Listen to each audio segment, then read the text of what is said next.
This is Dimitri Lascaris reporting from COP21 in Paris for The Real News. I'm here today with Alex Doukas of Oil Change International. Alex is a senior campaigner with a specialization in public finance. He has a Master's of Science from Oxford University in Environmental Change and Management.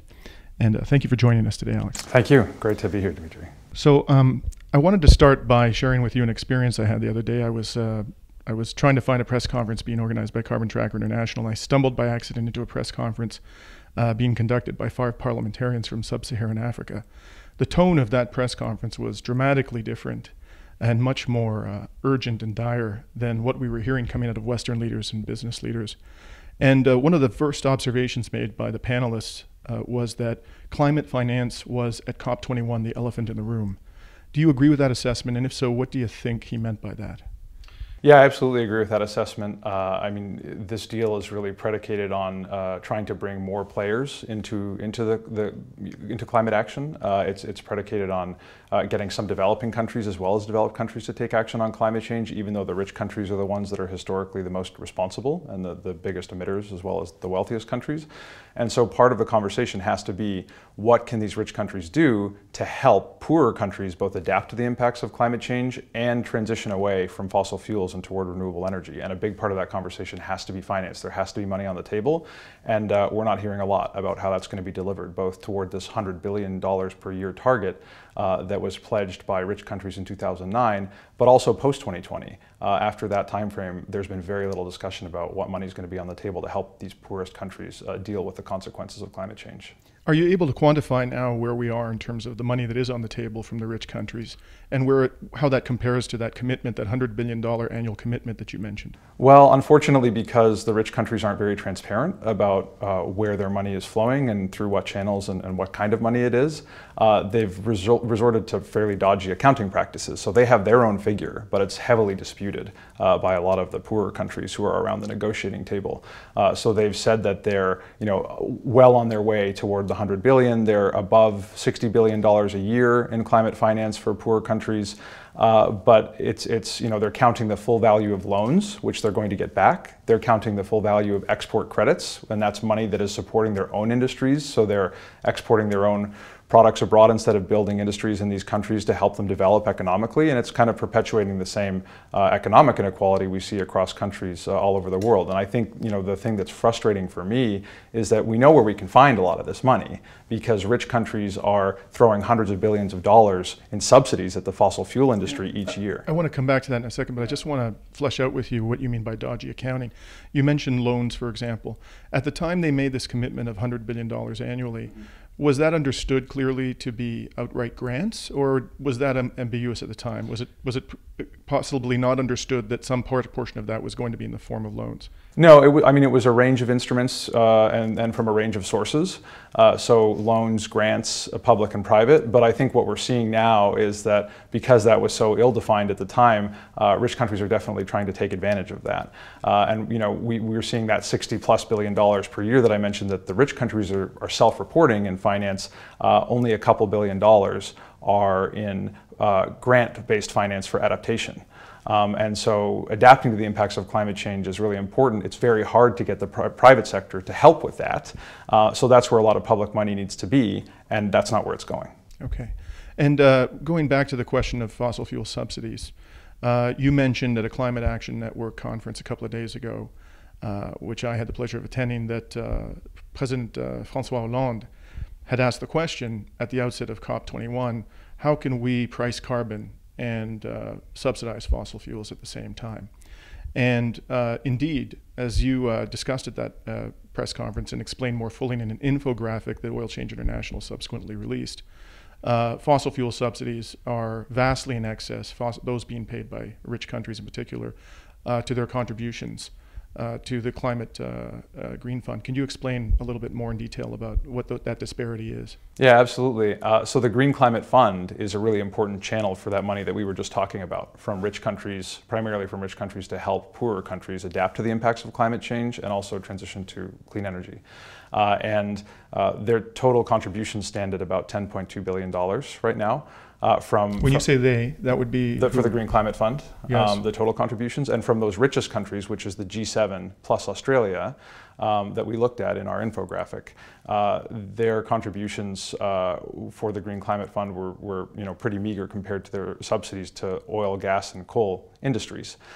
So what we found was that when we take the G7 and Australia together and we look at the ratio of the money that they're handing over to big oil, big gas, and big coal, it's actually 40 times greater each year than their annual pledge amount to the Green Climate Fund, which is a pretty staggering and stark statistic. Right. And Canada in particular, where does it stand in that regard? Canada's not doing well on that front. So it was good to see a pledge to the Green Climate Fund from Canada. It's good to see a promise of $2.65 billion Canadian that's been announced over 5 years by the new government, by the Trudeau government. It's not clear how much of that may flow to the Green Climate Fund. And there's a pledge from the Trudeau government to eliminate fossil fuel subsidies to fossil fuel industry, but we've yet to see action on that pledge. And if subsidy levels remain at the same level that they are in Canada, those that are under federal control, so the ones that the Trudeau government can immediately do something about, over that 5-year pledge term, we'll see $2.65 billion that they've committed in finance to support poorer countries to deal with climate change, and we'll see 8 times more. More than 8 times more in subsidies to the oil, gas, and coal industry in Canada. So obviously more needs to be done. And James Hansen recently did an article in which he showed the per capita emissions of various countries since the beginning of the industrial era. And the top 4 countries were the United Kingdom, the United States, Germany, and Canada. And when one takes into account the historical per capita emissions of Canada, what should its annual contribution to the Green Climate Fund be in your view? When we look at those types of metrics, we would expect total climate finance from Canada toward this 100 billion target, which doesn't deal with the scale of the need, but it's what was agreed pre-2020, back in 2009. Toward that 100 billion, we expect Canada to be contributing at least $4 billion a year by 2020. And in the current pledge that the Trudeau government announced before coming to Paris, it's only 800 million a year, so less than 1/4 of what they promised. And they haven't clarified how they're going to get to that 4 billion figure. And we need to see clarity on that for sure, because as you said, parliamentarians from sub-Saharan Africa are saying we're being affected now by climate change. And how can they ink a deal without knowing that they're going to get the support that they need to take action on climate and to protect their people from the impacts that they're already feeling? In light of the disparity between the actual contribution that's been promised, the $2.65 billion, and the $4 billion a year, do you think it's fair for the new Prime Minister to characterize Canada as being back on the question of climate change? I think we need to be, pretty guarded about that assessment. Is Canada back? Rhetorically, yeah, absolutely. They're saying the right things. Are they doing the right things? They're making some good first steps, but we're not there yet. So we really need to watch this next week. Well, we really need to see if we're going to get more than just a lot of talk from the Trudeau government. The tone has certainly changed, but changing the tone isn't enough. We need to see money on the table, we need to see real action, and we need to see that the Trudeau government understands what Canada's fair share is. They've said they're going to approach this in a science-based way, so let's have that conversation. And why do you think it is that historically we've had so much difficulty liberating ourselves from the fossil fuels industry? And for example, with respect to the question of subsidies, one would think that that's a no-brainer. We're using massive amounts of public money to finance what has generally been a highly profitable industry that is wrecking the planet, to be perfectly blunt about it. One would think that it shouldn't be a difficult sell to the political class to bring an end to that. Right. And, I sit in Washington, D.C., where probably almost more than anywhere in the world, there's incredible capture of the political system by fossil fuel money and fossil fuel interests. So major campaign contributions, dirty energy money flowing to senators, people in the House of Representatives, governors, and filling their coffers. And I'll tell you that the oil, gas, and coal industries get a pretty good return on that investment, unfortunately, in the form of these subsidies and these handouts that amount to corporate welfare. And it's really disgraceful that when we're at a big global negotiation talking about a new climate deal that's going to supposedly help us address the problem of climate change, which is incredibly urgent, fossil fuels those words don't even appear in the text of the draft agreement. We need to name the villains. We need to know who's causing the problem, and we need to stop funding them. I mean, as you say, it's almost absurd to think that we're still handing out literally hundreds of billions of dollars a year to the industries that are causing the problem and that are trying to deny the science of climate change and block progress.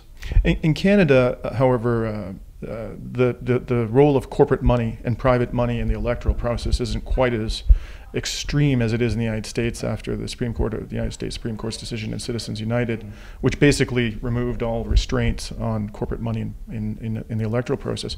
Yet we too seem in Canada to be almost to have this inviolable bond to the fossil fuels industry, continuing to subsidize them, as yet we haven't seen action on the electoral promise of Justin Trudeau. Hopefully we will.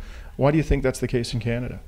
Well, I think there's always this sort of political entanglement wherever an economy is significantly dependent on fossil fuel production.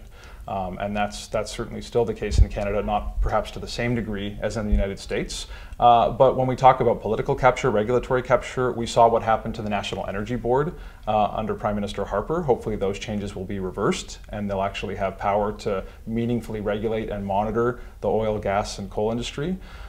We saw, with this new government, a change in tone again, but actions speak louder than words. And the new Natural Resources Minister has just appointed a Chief of Staff who is a former Vice President of the Canadian Alliance of Petroleum Producers. And I think that is something we need to really keep a close eye on and be vigilant about because, again, the tone has changed, but that's the kind of action that is not really going to inspire confidence in Canadians. Right. And finally, in light of what you've seen thus far at COP21, and looking at the landscape realistically, where do you think we're going to end up a week from now when the conference comes to a close in terms of a climate deal? I think we're hearing some good things from people around the table that are negotiating this deal.